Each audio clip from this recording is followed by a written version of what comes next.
Kantor Otoritas Jasa Keuangan, OJK, Provinsi Sulawesi Selatan dan Sulawesi Barat menggelar kegiatan donor darah di ballroom kantor OJK Sulselbar. Kegiatan ini bekerja sama dengan Unit Pelaksana Teknis Transfusi Darah Provinsi Sulawesi Selatan dan diikuti oleh pegawai serta masyarakat umum.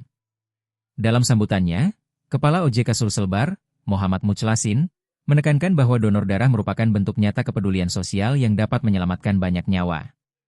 Kegiatan ini memiliki makna mendalam, mengingat bahwa setiap tetes darah yang kita donorkan berpotensi menyelamatkan nyawa, terutama bagi pasien yang mengalami kondisi kritis, termasuk ibu yang menjalani proses persalinan, ujarnya. Ia menambahkan bahwa ketersediaan darah yang cukup merupakan faktor penting dalam menjaga keselamatan pasien. Kegiatan donor darah tersebut juga dihadiri Kepala Dinas Kesehatan Provinsi Sulawesi Selatan, Dr. Isya Iskandar, dan Kepala UPTD Transfusi Darah Provinsi Sulawesi Selatan, Erna Komalaningrum. Erna memberikan apresiasi kepada OJK Sulselbar atas dukungan dan kolaborasi yang terus dilakukan untuk memenuhi kebutuhan darah masyarakat.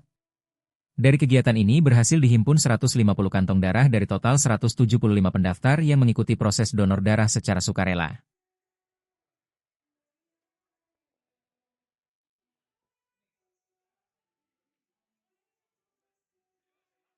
Download Tribun X sekarang, menghadirkan lokal menjadi Indonesia.